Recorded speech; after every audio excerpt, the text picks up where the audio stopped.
Stars, where we combine the headlines with in-depth conversations with the newsmakers themselves. Today on the program,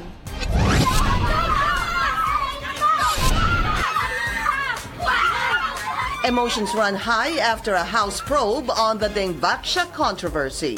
Nakakalungkot na humahantong sa pananakit. The deception that is happening, the public uproar that's being created is something that should not happen to a country like the Philippines. Parents of alleged Dengvaksha victims are calling for justice. Gusto ko pong malaman kung ano po ang nangyari sa aking anak. Gusto ko pong ipa-autopsy siya para po malinawan po kami. While some doctors are urging the Justice Department to halt autopsies and leave it to the experts. We should leave it to people more competent to do the tests to tell us whether in fact these people died of dengue and whether the dengue was due in any way to the vaccination. But the Public Attorney's Office isn't heeding that call. Maliwanag pa sa sikat ng araw, ang tanging kemikal na pumasok sa katawan ng mga bata, Dengvaksha. Former Health Secretary Esperanza Cabral joins us live. And later, lost Mayan structures uncovered through this technology. That's for today's In Focus.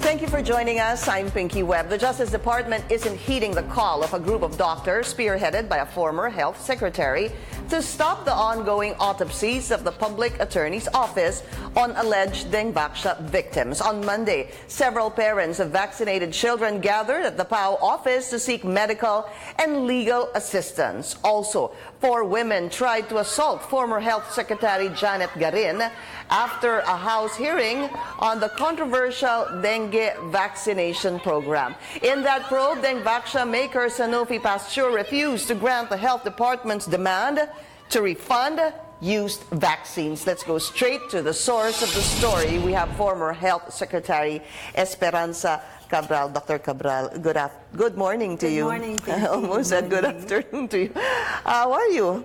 I'm good, thank you. It's about you and a number of doctors, maybe about 100 of them, who came out, had a press conference, came out on television, and you call yourselves the Doctors for Public Welfare? Yes, that is our ad hoc nomenclature, but we didn't know what to call ourselves. We were just a group of doctors who were concerned, and now we are close to 400 who have signed up into this issue. Why? What happened, Dr. Cabral? Why did you have to form a group?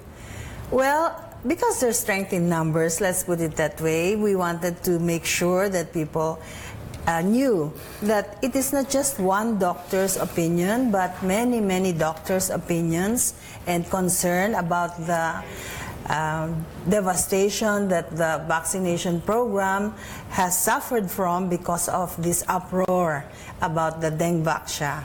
It's important to really look into the immunization programs of the government, you being a former Yes. health secretary, Secretary Duque raising that concern as well. But more important, equally important to that, is that you're asking the PAO or the DOJ Yes. to tell the PAO to stop conducting the autopsies. Dr. Cabral, what is wrong with the autopsies being conducted by the team of Dr. Erfe? There is nothing wrong with conducting autopsies. I'm sure that in many instances that thing is required. But if your score at making a diagnosis from these autopsies is poor, then I think you should leave doing that autopsy to people who are more competent. Why poor? Why is it poor? Why do you grade him as poor? Okay, just on the basis of the 14 autopsies that they did on the children who they claimed suffered from dengue, it turns out that only 3 of those people actually had dengue, and the others died of diseases other than dengue. And out of those 3 people who had dengue, only 1 can actually be related to the Dengvaksha. And that is something that still remains to be proven by further studies. But what did these people do? They had a television crew inside the autopsy room. And right after they had cut the bodies up, maybe not even have harvested the organs, they appeared on television with their hands bloodied, with their masks on, with a gown on, to say that most likely these patients died from the dengue vaxia. Even if they said, Dr. Cabral, that these are inconclusive findings, that we are seeing a pattern. Dr. Erfe, from what I recall, kept saying that sinabi naman namin inconclusive yung aming findings, pero meron kaming nakikitang pattern doon sa 14, well ngayon 15, na inotopsy namin. Enlargement of the organs, Yes. severe bleeding or hemorrhage. Yun po yung kanilang sinasabi. Oo, meron nga sila nakikitang pattern, pero palagay ko, miski na 100 ang autopsyhin nila, ganun din yung pattern na makikita nila. Kasi yung pattern na sinasabi nila, pwedeng lumabas sa miski anong sakit. Hindi kinakailangan na dengue yung sakit para makakita ka ng bleeding dun sa mga organs na sinasabi nila. Sa atay, sa baga, sa utak. Yeah. Napakaraming ibang sakit na pwedeng magbigay ng mga findings na ganyan sa autopsy. Pero ang sinasabi nila, Doktora, yung 14 pare-pareho eh. At yung 14 na yun, they were vaccinated with dengue vaxia. So that's how they're relating it. Are you saying that these findings, like the enlargement and the bleeding, these are common autopsy findings? Yes, those are non-specific and common autopsy findings among many, many other kinds of diseases. Any kind of severe infection can produce that. Is it like, mahirap po kasi, well, I'll never be a doctor, pero ang ibig sabihin nun, parang ito yung pinaka-basic na mahahanap ng isang doktor or pathologist kapag binuksan nila ang katawan ng isang tao. Yeah, kalimitan. Miski na dahil lamang dun sa cardiopulmonary resuscitation. For example, yung bata ay namamatay at nasa ospital siya, gagawan siya ng cardiopulmonary resuscitation, yung CPR. Lahat yung pagdudugo ng atay, pagdudugo ng baga, pagdudugo ng utak, pwedeng mangyari dahil lamang dun sa cardiopulmonary resuscitation. So to you really, that means nothing, these pattern? Nothing at all. You were saying that they should get a competent forensic pathologist to conduct the autopsy. Ano ho ba si Dr. Erfe? Because he corrected many of the probably news outlets who called him a forensic expert. Ang sabi daw niya, siya ay isang forensic consultant. And we guested him here on The Source. And one thing that he said struck me, Doktora, sabi niya, kasi inaral ko din po yun, ni-research ko kung anong pathologist. Dagdag pa yun na 4 na taon na pag-aaral.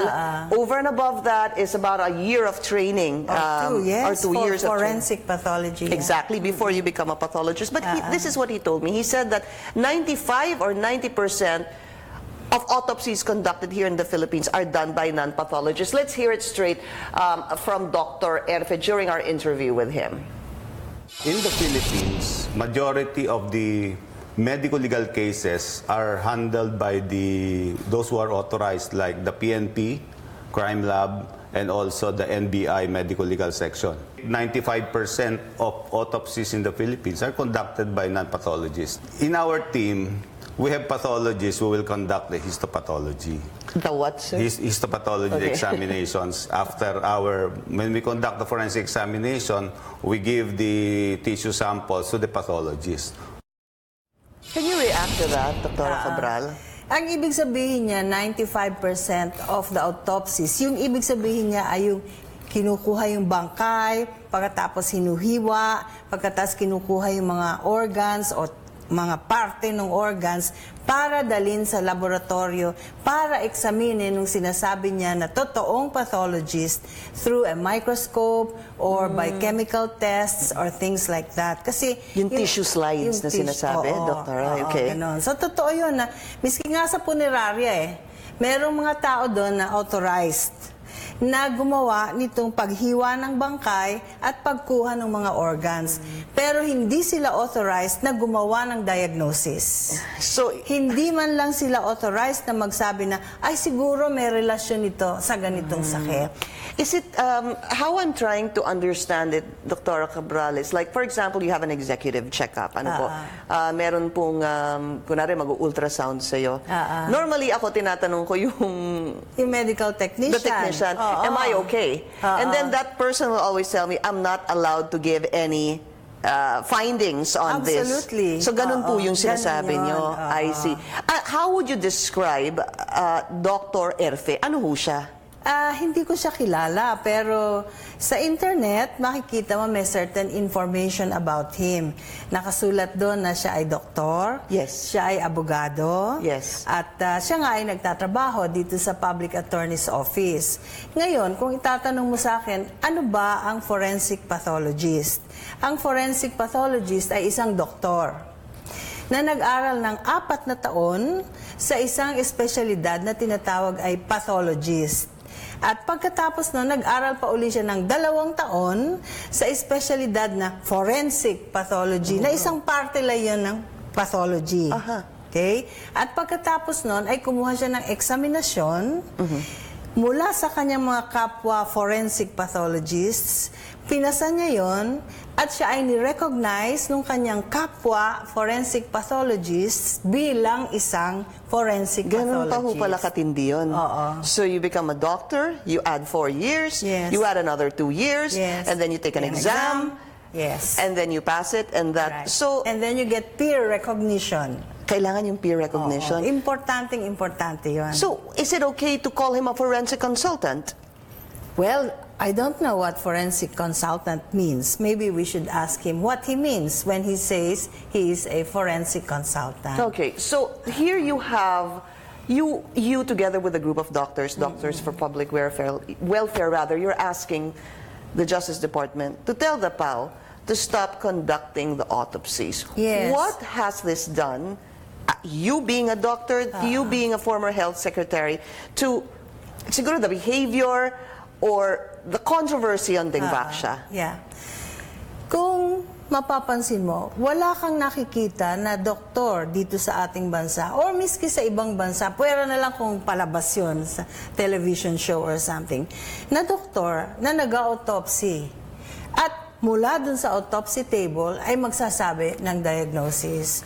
Kung ako yung nanay na nakikinig dito, ano ang mararamdaman ko pag sinabi niya na, ay may pattern yan, talagang consistent yan sa pagkamatay mula sa Dengvaxia. Eh di, takot na takot ngayon yung mga ibang nanay na hindi pa namamatay yung mga anak nila. So nagkaroon na ng panic reaction, nagkaroon na ng mass hysteria tungkol dito sa sinasabi niyang kasamaan ng Dengvaxia. At ito ay lumipat na hindi lamang mula sa mga bakuna para sa dengue, kung hindi para sa bakuna ng ibang sakit na alam natin na kailangan nila ng bakuna. Katulad ng measles, katulad ng tetanus, katulad ng polio, ng diphtheria, ng tusperina. Pag tayo ay hindi nagkaroon ng mahusay na immunization rate para dito sa mga sakit na ito, magkakaroon tayo ng disease outbreaks na hindi na natin nakikita sa matagal na panahon. Is that, yun ho ba nag-udyok sa inyo na lumabas because of the effect of this? Kasi 1.5 buwan na namin na nakikita na ito ay labas ng labas sa media at alam na namin na may mangyayaring ganito na reaction ang publiko. So yun na nga ang lumabas. Afterwards, nakatatanggap na kami ng reports na ayaw na nga magpabakuna ng mga bata dahil mga nanay nila ayaw na magpabakunahan sila. You call this a panic reaction and mass hysteria. Just to be clear, because of yung naging autopsy at paglalabas ng findings ng PAO and its forensic team, that they're being blamed for this. I think that they're a large part of the problem. Sila ang malaking problema dito. But you have Justice Secretary Vit Aguirre already saying that there's been no order whatsoever for now to stop the PAO from doing this. Papaano ho? What kind of scenario are we looking at? Kasi mukha pong magpapatuloy ito. Yan po yung sinabi ni Justice Secretary Vit Aguirre. I have no order to stop the autopsies, but I welcome the group of former Health Secretary Cabral to give its written position to us why the autopsy should be stopped. Have you written the Secretary of Justice? No, we are not clear whether it will do any good to write him, because what we will tell him is exactly what we said in our position statements. And if he feels that it is the mandate of the Public Attorney's Office to do autopsies, then they are the ones in power. They can do whatever they like. But if you look at the functions of government agencies, and there are many of us, and each of us have functions that we need to perform. We do not see there the Public Attorney's Office having the mandate to establish a team that is going to do the autopsies themselves. Who is supposed to do this, Secretary Cabral? Pathologists are supposed to do this. Pathologists in the NBI, for example, if it is a medico-legal case. Paano po pagsabihin ng mga magulang na wala ho kasing tumutulong sa amin, ang PAO lang talaga ang tumutulong sa amin? Well, siguro kailangan tanungin natin kung totoo na hindi tumutulong ang NBI, hindi tumutulong ang PGH, hindi tumutulong ang DOH sa kanila. Pero ang nangyari dyan, ang DOH na gustong tumulong sa Public Attorney's Office, gustong makipagtulungan sa Public Attorney's Office, ay ayaw ng Public Attorney's Office na makipagtulungan sa kanila. Dahil sinasabi ng Public Attorney's Office ay sila ay respondents dito sa mga kasong ito. All right, we'll be taking a short break. This is The Source on CNN Philippines. Can an autopsy show if a child died of complications brought about by Dengvaxia? Former Health Secretary Esperanza Cabral will still be with us after the break, and later find out how laser found lost Mayan structures. That's for today's In Focus.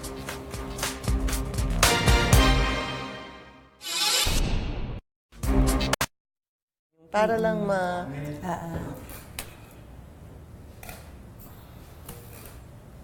let's do the PAO office. Parents, tsaka yung obstruction of justice. We're still live on Facebook. Maybe for those... Yes? Yes, yung dalawang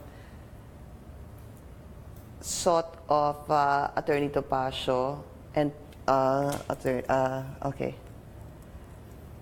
I'm gonna play the two videos doon sa babalikan ko si PAO office, yung linya doon. Trist.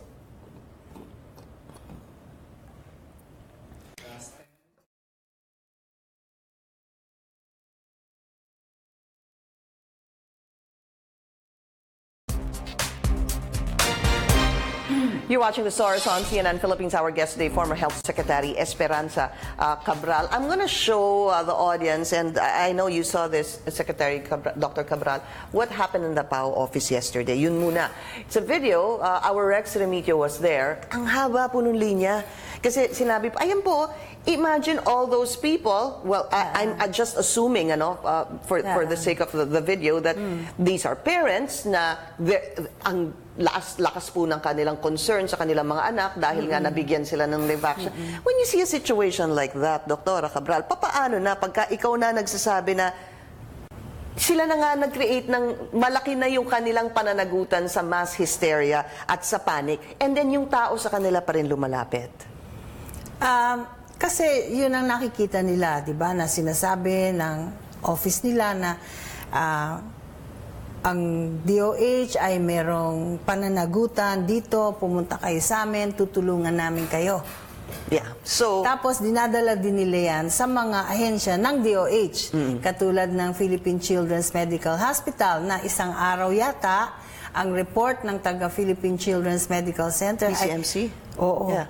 Daan ang pumunta ng mga magulang doon at nagpupumilit na eksaminin yung mga anak nila dahil may sakit dahil sa Dengvaxia.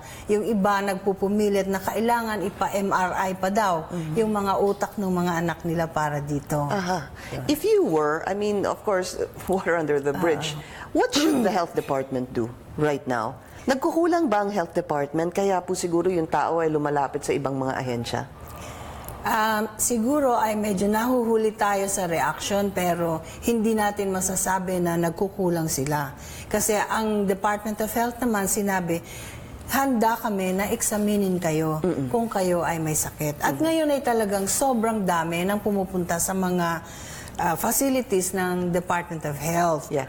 So, nagrereklamo naman sila ngayon kasi masyadong matagal daw ang pinag-aantay nila. Pero kung daan-daan sila na hindi naman ina-expect ng facility, siguro kailangan medyo magpasensya naman sila. Dahil sa unang-una, wala namang sakit yung anak nila sa ngayon. Ang meron lamang ay gusto nilang ipa-check up, makasigurado sila na okay. Dahil syempre, yung facilities, ang uunahin nila, yung talagang may Emergency, sakit. the emergency cases. But if you have a situation, also yesterday, at the House of Representatives where alleged mothers of Dengvaxia victims assaulted, siguro sa Tagalog talagang pinuntahan si Health Secretary Garin, yan po, in a situation like that, paano, how can a parent actually really recover? Kasi parang ang lumalabas po, ang may kasalanan, kaya nagkasakit ang anak nila o namatay ang kanilang anak, ay ang Dengvaxia. Kasi yun ang sinasabi sa kanila. At yung mga nagsasabi na hindi pa natin alam kung yan ay totoo o hindi. Nalulunod yung mga boses. Alam mo yung mga doktor, mahiyain sila o konti lang ang doktor na walang hiya na katulad ko dito. Nagkataguan na nga They yung don't like controversies, No, ha? In fact, nila. I'll be so honest to tell you that we've been trying to get members of the PGHD-ITF, which is yung po naglabas ng findings, no? Hindi ho namin sila mahanap kasi we wanted to get it straight from them. But I think it's very important to talk about that. Please correct me if I'm wrong, Dr. Cabral. 3 out of the 14, ang sabi po ito ng PGHD-ITF, so this is different from the PAO. 3 out of the 14 who died of severe dengue. Okay. But the PGHD-ITF is not saying that they died because of Dengvaxia. Is that Absolutely. true? Okay. Ganun nga. So 3 namatay because of severe dengue.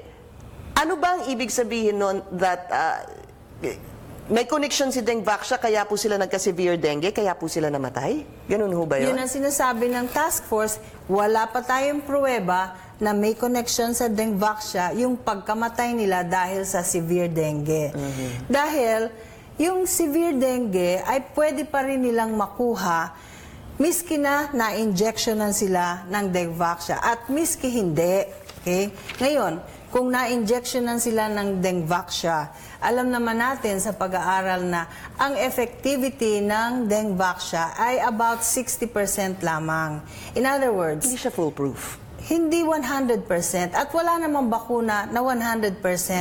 Dahil miski pag magpalagay ka ng flu vaccine, pwede ka pa rin magka-flu, di ba? So, ang nangyayari doon ay dun sa 10 na na-injection na ng Dengvaxia, 6 lamang ang usually protektado. Yung 4, hindi. So, pwede pa rin silang magkaroon ng severe dengue na hindi dahil sa Dengvaxia kasi walang epekto yung Dengvaxia But sa kanila. I wonder if that was explained because minsan po sa pananaw at utak po ng tao kapag ikaw ay binaccinate, hindi ka na magkakaroon ng ganung sakit. Ngayon sinasabi niyo po, 6 out of 10, only 60% Are protected. Is that in every illness, Dr. Cabral? Hindi naman. Measles? No, hindi naman. Iba-iba ang efficacy ng mga bakuna. Merong mas mataas sa 60%, merong mas mababa sa 60%. Pero this dengue 60%. is only 60%. So,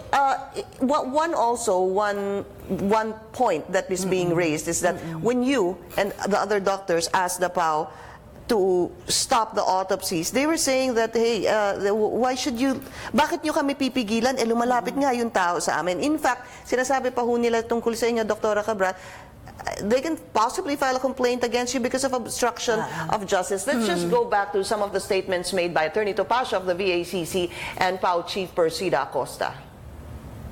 Bakit ititigil ang autopsy? Anong itinatago nila na ayaw nilang malaman ang totoong sanhi ng pagkamatay nitong mga batang ito? Maliwanag pa sa sikat ng araw, ang tanging kemikal na pumasok sa katawan ng mga bata, Dengvaxia. Please respond to that. Oo. Okay. Unang-una, hindi namin pinipigil yung autopsy. Ang sinasabi namin ay hayaan yung mga mas competent na tao na gumawa ng autopsy kung sa palagay nila ay kinakailangan ito.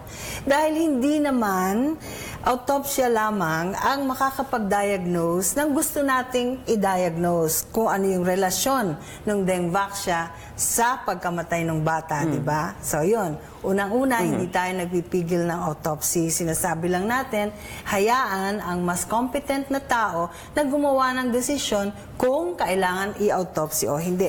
Ayan, sinabi na nga nung task force, baka kailanganin naming autopsihin uli yung 3 na namatay sa severe dengue. Anong ibig sabihin nito? Kasi hindi sila naniniwala dun sa findings nung ginawa ng Public Attorney's Office. Okay, very quick questions. Can an autopsy determine if the cause of death of a child is Dengvaxia, Doktora? If you do a complete Yes. autopsy, right down to the biochemical tests and other laboratory tests and even microscopic tests and microbiologic tests, perhaps. We do not know because in fact, there have been no reported deaths from Dengvaxia among the people who have been inoculated with this vaccine. So, I cannot even be sure. So, possibility lang po. Possibility lang yun. Baka naman daw po, Certainly, hindi mo yun madadiagnose right off the bat. Panggagaling mo dun sa autopsy table, ay masasabi mo na Dengvaxia ang dahilan kung bakit namatay yung bata. when, very quickly, pagka meron po yung sinasabi niyo, microbiology, everything na a pathologist, a true blue pathologist would do, gaano katagal ho yun from the time of autopsy? Kung minsan buwan. Kasi yung mga tests na ginagawa nila ay matagal Alright. para magawa. Okay, so this will obviously be continued. Again, concern on the other immunization programs of the government is being affected because of the Dengvaxia controversy. Mabilis na mabilis lang ho. Baka naman daw po may PR firm daw ang Sanofi Pasteur, kaya po merong mga taong lumalabas katulad ninyo. Wala po kaming kinalaman sa Sanofi. Hindi kami nakikipag-usap sa Sanofi kailanman at hindi namin kilala kung sino yung mga tao doon. Former Health Secretary Esperanza Cabral, good to see you and thank you. Thank you, Pinky. Maraming salamat sa inyo lahat. Thank you. This is The Source on CNN Philippines. After the break, lost Mayan structures found using laser. That's for today's In Focus.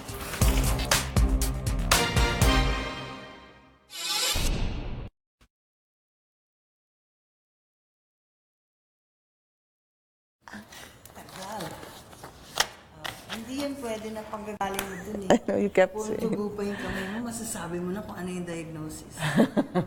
Nakuha natin yun, di ba? Yung ano. Is it expensive? It can be. Yeah, to do a full-blown autopsy. Yung mga special tests na gano'n. Some people can make a diagnosis after doing simple tissue examinations, okay? But on some diseases. But for things like this, it's going to take many, many tests. Then maybe it should have been. Do you think it's sound that Sanofi Pasteur should even, I don't know, maybe that's conflict of interest though. Yeah. Oh, they will always impute.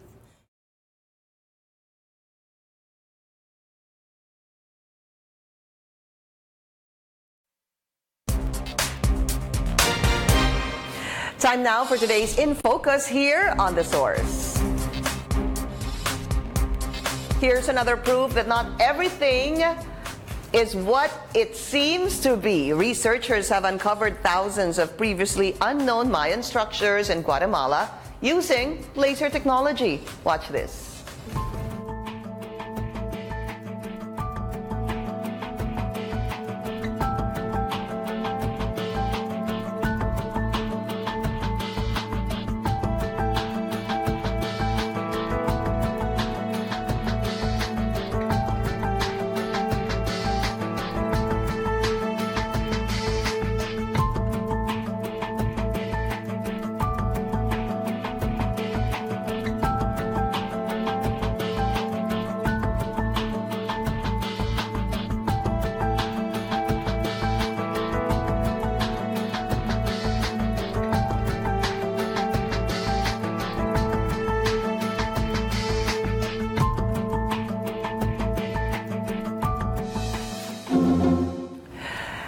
And thank you for joining us here on The Source. I'm Pinky Webb. You're watching CNN Philippines.